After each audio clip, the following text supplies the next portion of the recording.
Hi everyone, my name is Dave Sinicrope. I'm the Access and Transport Architecture Work Area Director for the Broadband Forum. I also sit on the Broadband Forum Board of Directors as Vice President, and in my day job, I head transport standards for Ericsson. Today I'm going to talk to you about 5G, and specifically 5G transport, the transport network that sits underneath the 5G mobile network. And we're going to explore today what a fixed network has to do with a 5G mobile network. What we'll look at today is what are the 5G requirements and challenges on the transport network? What is the role of the transport network in a 5G mobile network? How we can leverage what exists to support a 5G network from existing transport networks. What do we have to add to existing transport networks to support 5G going forward? And where are we in supporting 5G with our transport networks today? Both looking at where they've come from and where they're headed. From there, we'll take a look at some of the ongoing standards work related to 5G transport across the industry, and we'll have a summary and wrap up. Let's have a look at some of the service challenges that a 5G mobile network provides to a transport network. 5G right now is aimed at new services and capabilities. These services and capabilities need additional capacity usually over and above what a transport network provides today to support things like gigabit speed versus megabit speed. They need increased performance. So low latency, very low loss, and low delay variation or low jitter. They also need increased reliability, both in terms of the availability of the service and its resistance to failure. And they need to scale.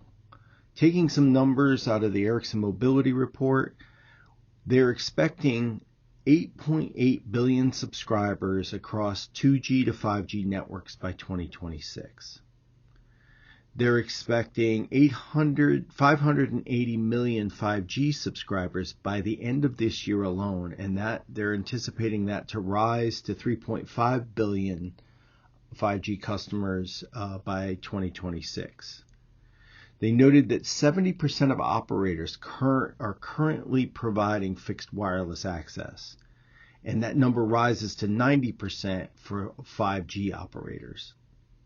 And of course, they're looking at a dramatic increase in IoT, or Internet of Things. Digging a little deeper into the requirements for 5G, particularly for routing and transport networks, we need to provide, the 5G network is going to provide vast wireless connectivity for new applications. This is in terms of wearables, smart homes, traffic safety control, industrial processes, high-speed media delivery.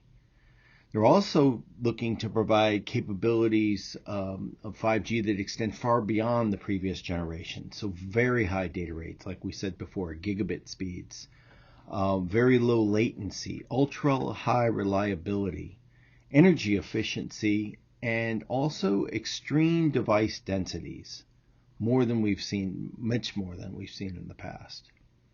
However, at the same time, 5G is going to evolve from LTE and support existing services, and the transport network must be able to support not only 5G, but all the previous generations of mobile networks until they're phased out.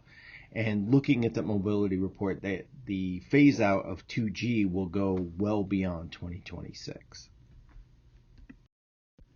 Looking at other challenges from a 5G network onto a transport network is that the network architecture of a 5G network is radically different from previous generations. It's much more dynamic, it's much more scalable.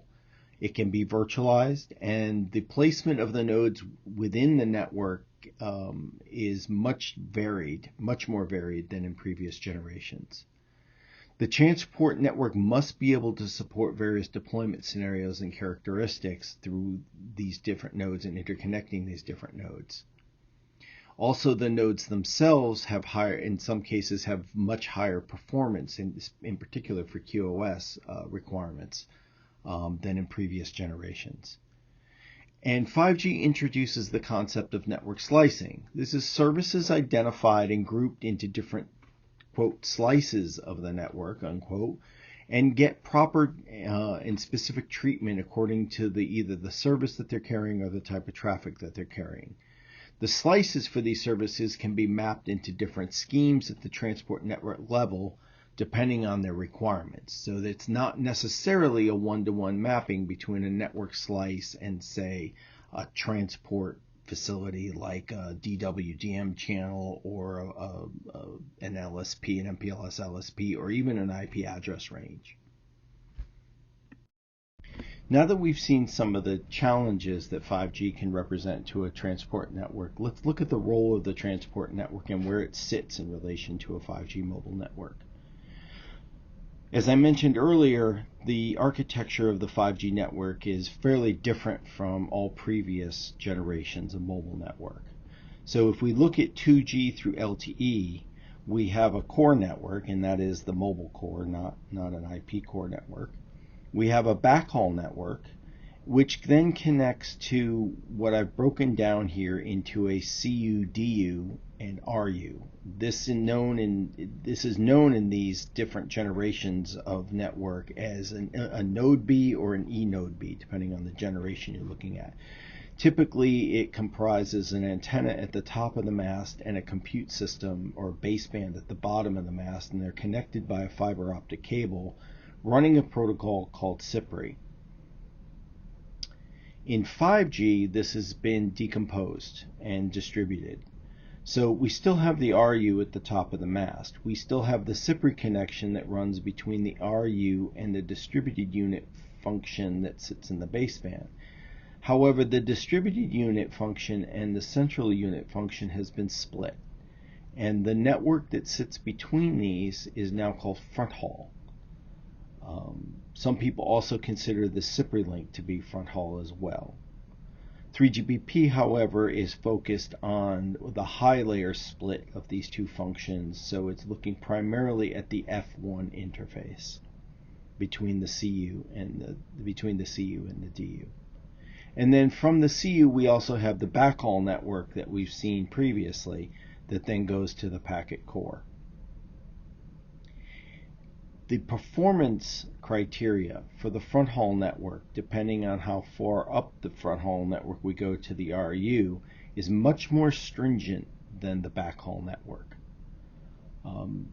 In terms of performance and in terms of not only capacity but delay, latency, jitter, delay variation, there's a lot more synchronization that needs to be done here, which is very, very timing sensitive and needs almost a deterministic or a predictable transport between these nodes. When we look at the deployment of a transport network to support 5G, we have a couple of different approaches. The first is to pretty much leverage what is already deployed, what already exists, including the technologies that exist. This makes a lot of sense because the transport network also has to support the previous generations of mobile network from 2G through LTE, as well as 5G. Also, most operators can't afford the alternative approach, which is to forklift or rip and replace the entire transport network to support a 5G mobile network. In either case, changes are going to be needed, in some cases more radical than others. But for practicality purposes, we'll focus on leveraging what exists and migrating what's been deployed to support 5G. When we look at leveraging what exists, what's been deployed to support 5G, we start with obviously the existing transport network, in particular the MPLS, IP, and Ethernet portions of the network.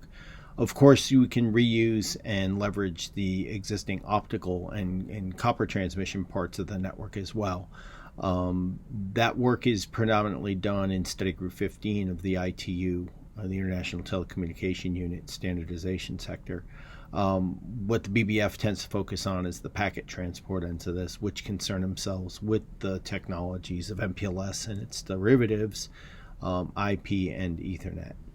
So specifically what we need to do to this network to support 5G is leverage the existing technologies that have been deployed, but we need to add some things. We need to add capacity or bandwidth. We need to add some performance or QoS. Like I said before, the delay and jitter constraints and the loss constraints need to be reduced in order to sufficiently support 5G, especially in the future.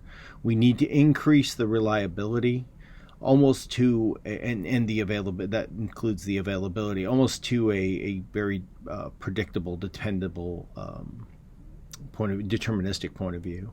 And as I pointed out with the scalability numbers that I mentioned before, we need to do this on a much broader scale to support many more devices, much more equipment.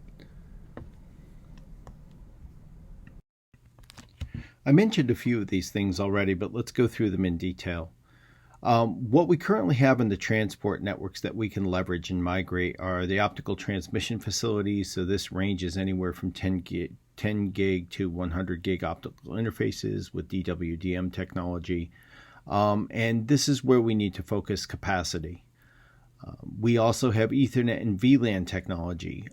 This is a simple, effective connectivity in particular for the front haul and the CPRI interface end of things, and specifically not CPRI but the eCPRI, which is a new interface that the CPRI cooperation has come up with in the last years. For scalability, we have IP, Internet Protocol, in particular routed IP. For convergence and efficiency, we have MPLS. That also helps out the traffic engineering below. We have the derivation on MPLS for layer 2, layer 3 VPNs. So this includes things like VPWS, VPLS, EVPNs, and of course IPVPNs. We have multiple access technologies, so things like fiber, point-to-point fiber, obviously, but also access technology and technologies such as microwave that can be right-sized to what we need for the particular 5G equipment deployment. We have traffic engineering management. So this is the way we would treat the traffic, in particular give it quality of service. In particular, the way that we get the quality of service to match up to the services being provided over the traffic. So the traffic could be identified and, for example, lumped into or combined into a layer 2 VPN or layer 3 VPN, but it's really the traffic treatment and traffic engineering that will give that VPN and the services above it the quality of service that it needs. Some people have referred to this traffic identification and this traffic treatment as isolation, but that's really a mischaracterization of what's actually happening in the network. And I have yet to see anyone offer an isolation parameter on an SLA, let alone describing what that means. And then, of course, we need to get into network time and frequency synchronization. This equipment all must be synchronized together.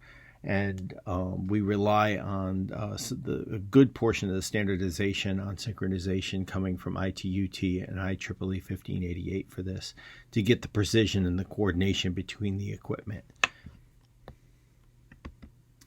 Now, it can be confusing to put all this together into a formulated solution and architecture to be deployed to support a 5G network or actually any of the previous generations of network. And this is the work of the Broadband Forum, where the work of the Broadband Forum comes in, and even the MPLS Forum before that. There's a number of specifications that they've put out in the past to deal with the organization and architecture and requirements for 2G through LTE. That is TR221, which is MPLS and mobile backhaul. They also have TR224 and TR350. These deal with how to provide Ethernet services over both VPWS, VPLS, as well as EVPNs. And since Ethernet services and carrying Ethernet traffic is a predominant part of mobile support for a transport network, these specifications become indispensable. They basically outline what is necessary to put together in order to successfully deploy a transport network to support a mobile network, 2G all the way through LTE, and they're working on the 5G network. I'll speak a little bit more about that in a minute. The key takeaway here is that networks built on these technologies are already widely deployed.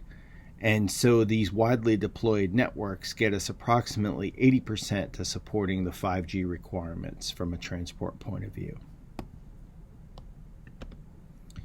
This allows us to leverage them to a great deal to support 5G networks and then migrate them as 5G requirements and services on 5G become more stringent and require better QoS, higher capacity, etc. So drilling down even further into what is necessary from a routing and transport network to support a 5G network, let's break it down into front haul and back haul. For back haul, what is needed to support diverse services are higher speeds, lower latencies, higher scalability, more convergence and aggregation. At some point, a transport network is going to support not only the mobile backhaul, but also it could theoretically be combined, and usually is combined, with enterprise services, broadband access services, and other services that an operator may choose to put over the single network. It needs fewer layers, supporting slicing in the node level and network wide. And it needs to be more dynamic and automated. As the complexity of the network increases, as the demands on the network increase, less and less human interaction is going to be tolerated, and so the management and operations of the network actually need to be automated and more dynamic. And lastly, but not least, it needs to be more secure. In this day and age of all the network breaches that we see, security is going to need to be a top priority.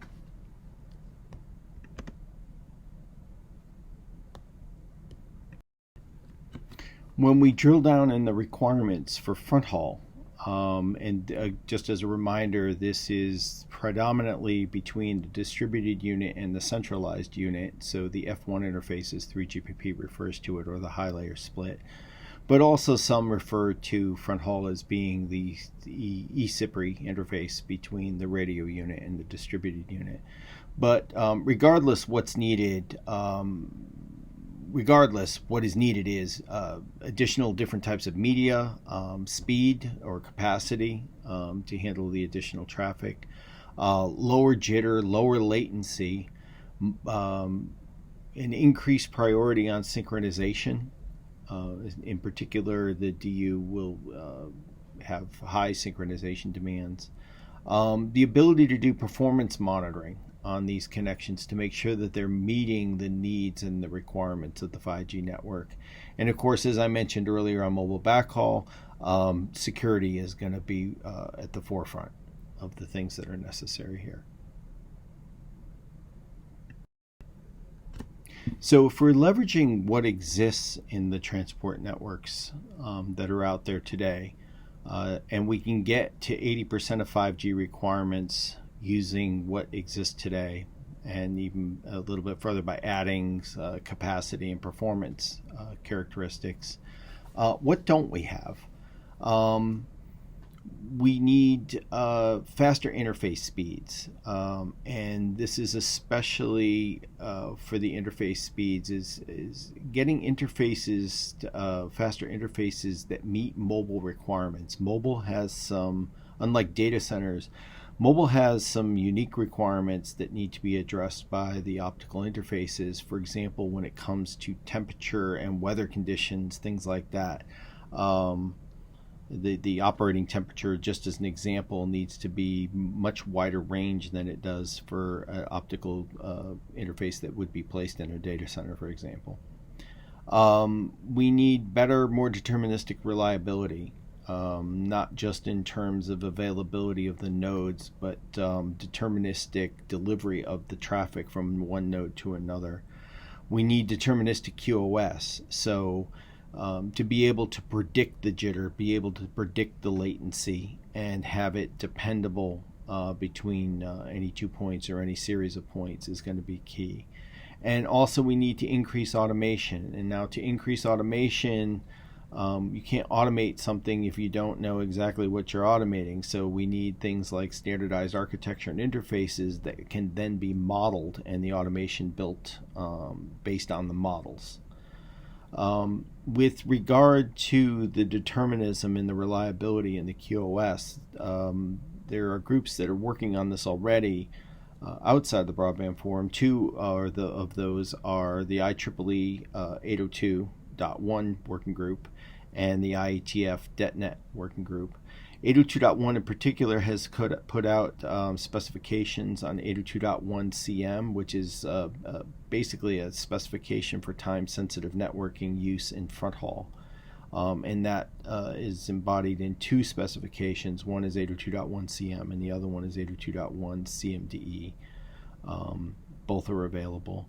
The IETF DetNet group has been working on deterministic networking. So while IEEE is focused on using time-sensitive networking over Ethernet, the IETF is focused on doing that with IP and MPLS. And I've listed some of the RFCs noted here for their data plane specifications for both MPLS and IP. The IETF is continuing its work. They're focused on the operation, administration, and maintenance of the OEM protocols that would be used to verify and get performance measurement of DetNet, and also the control plane protocols. So we've taken a look in detail at what's needed by 5G and what can be leveraged from what our existing transport networks can provide, what things would need to be added. But let's take a step back and look at the bigger picture of the architecture itself, the mobile architecture, and the transport's role in that architecture. And just take a look at where we've been and where we are, where we're going. So what I have listed on the slide here is a diagram of the MPLS and mobile backhaul architecture that basically shows the architecture leveraging, the transport architecture leveraging VPLS and VPWS in providing what essentially is Ethernet services to the mobile network for its use in an LTE or a 4G environment. We don't get it. I won't go into the TDM or the ATM for 2G and 3G. But essentially, this is where we are today with LTE and LTE Advanced. And so what is the job? What are we currently working with now? It's basically this network. Where are we going? We basically have to take the functions to the left-hand side that I have listed here. So segment routing for greater traffic control and more simplistic centralized control of the network itself. Deterministic transport, which I mentioned earlier. Virtualization, not only of the nodes themselves, but the control plane in particular. I already mentioned additional capacity. The interface and data models that I mentioned that are necessary for automation, and then adding on top of that the intelligent management and orchestration that we would need to take the complexity out of the network. So this is where we're going, is basically taking those things in the list on the left-hand side and amalgamating and working them into the network architecture and requirements that we have on the right-hand side. So what are some of the challenges that we're facing in doing that combining or amalgamation of those items on the left-hand side to the right-hand side in the previous slide? The challenges I've got are listed here. And by the way, the work in progress is a diagram of the current 5G transport architecture that the Broadband Forum is working on in their Working Text 521 document. The challenges tend to be the 5G architecture. So the split architecture between the CU-DU, the front haul interface, and the new interfaces for front haul. Those, because of the QoS requirements and the the stringency of those QoS requirements tend to be fairly challenging. Also, the distribution of the nodes and the roles of the nodes throughout the mobile network. You can't always rely on the base station being in one place anymore. It's spread out across the network, and how it's spread out depends on how the operator is deploying their 5G equipment. So you can see in the picture that the CU-DU can still be located next to the mast, or the CU could be back in the aggregation network and the DU could be out toward the mast, or even the fact that the RUs could be out at the mast, the DUs could be more centralized, and the CUs could actually be located in a data center closer to the packet core. All of these things are possible, and it depends on the deployment scenario that the operator is facing as to what actually they will do. Nonetheless, the transport network has to be able to address all of them if it's going to be successful. The other key is virtualization. So the transport network tends to be able to, with the requirements work on the transport network, we tend to be able to say, pick and choose which technologies work best for which situation. But when the CU, for example, is located in a data center, some of that flexibility may go away. It's not always easy to say, well, you will use EVPNs or you will use VPWS in the data center, because the data center people have different ideas about that. So some of that gets challenging. Also, we've introduced new protocols like VXLAN to be able to handle that situation. There are new other considerations that we haven't had to really focus on before. For example, with 5G, we have enhanced microwave links. These are incredible speeds for microwaves, and they have new adaptive technologies to deal with things like weather and environment. Nonetheless, the adaptive technologies do have an impact on the transport network, which needs to be considered in its architecture and design, and also on the requirements on the nodes. Other considerations are things like street cells. No longer is a macro base station located on a pad underneath a mast. It can be located in a lamppost going down a street, and instead of one of them, there can be dozens of them. How are they strung together? What are the transport requirements for that situation? In addition, even looking at the macro cells, the macro base stations, it used to be that the company that provided the mast and the location and the power, and they were done. Now they're starting to provide the transport facilities. And those masts actually have more than one operator as a tenant. So now the transport is segmented into more than one operator's services. How do we deal with that? So it's a new set of customers for our work in considering the 5G architecture and requirements, where the transport actually has to be multi-tenant in that case. So there are a number of not only the existing technology, deployment, and architecture that we're used to seeing, but the new technologies that we have to work into the situation, but also a set of new considerations that we haven't had to deal with before 5G. All this is being rolled into the work of the Broadband Forum and is creating some very interesting and intricate problems to solve. That we would encourage anybody interested to come join us and help solve them. So why the BBF and why the fixed community for transport for a mobile network? Why not just do this in 3GPP? And the answer is fairly straightforward. The BBF and the fixed community have the experience with the technology and the transport technologies that you won't find necessarily in 3GPP. You also have the solution expertise. We've been putting together solution architecture, reference architecture, and requirements since 2007 or for mobile backhaul, and before that for mobile backhaul using ATM. What is now the Broadband Forum used to be the MPLS Forum and the ATM Forum and the Frame Relay Forum. So really this history dates all the way back to 1991 and 2G networks. The forum and the fixed community form a series of partner relationships. The BBF has relationships with the IETF, the IETU, and the IEEE 802 in particular, all of which produce the protocols and technology that are used in the solution and requirements. They have relationships with the MEF, who provide the service definitions for Ethernet services, which are used in the solutions. And they have relationships with the MEF and the TM forum on the OSS BSS work that would be used to orchestrate this stuff. So the necessary partnerships are key, because no group works in a vacuum. The solutions have to work together. The group works in a very agile manner.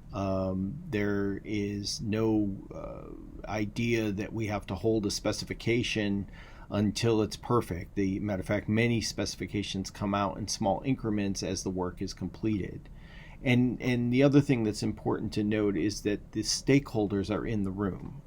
We're not doing this work by a small subset of people with special interest.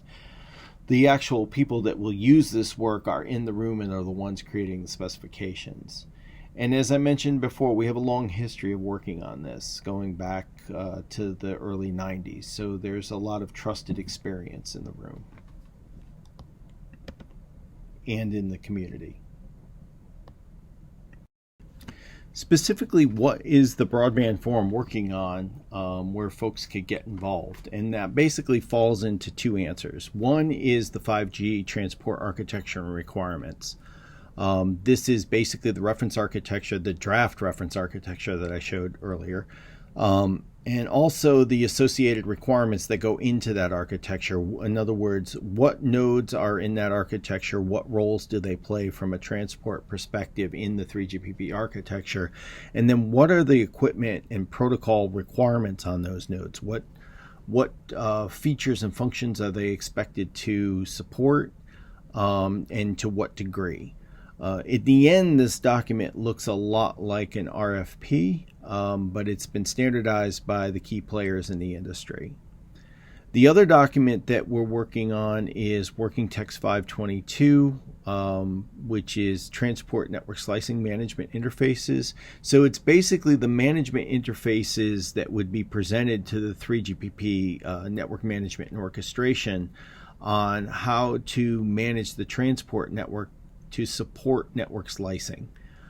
This work very closely follows the TEAS working group work on network slicing in the IETF.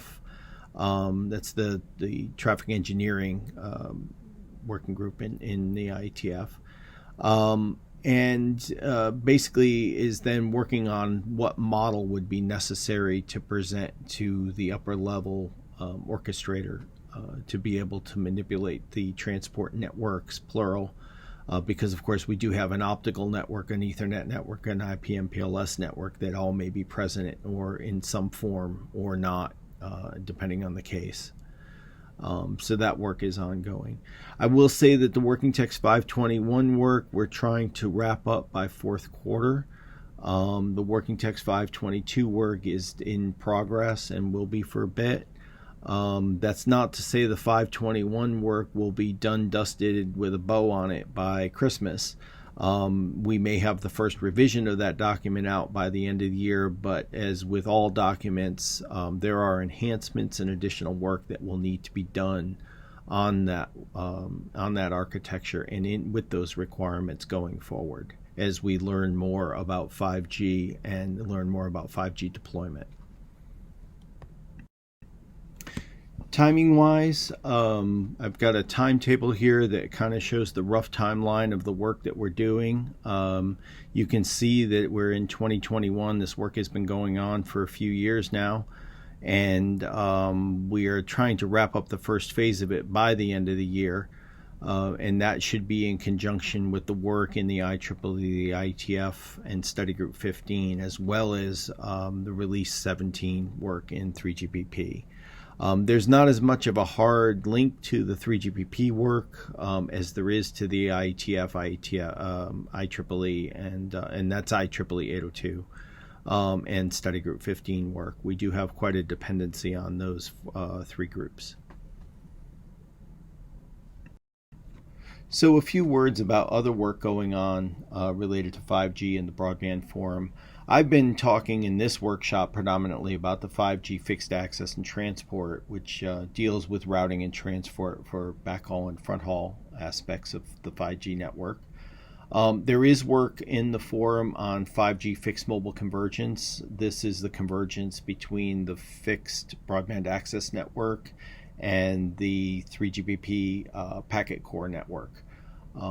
So if folks are interested in that, they should reach out to the Broadband Forum, and the experts there can provide much more and more quality information than I could provide here. And then the other work that's going on is the 5G applied to the above, and that is network slicing. I mentioned the work on Working Text 522, but we do need to apply network slicing across both the access and transport and the fixed mobile convergence networks. And again, if folks have interest in this work, they should reach out to the forum, and they'd be happy to provide additional details on how to get involved. So that brings us toward the end of the workshop session. To sum up, I just would like to say that 5G networking really can't exist without a transport network. I've made the analogy in other venues of trying to create a house without plumbing.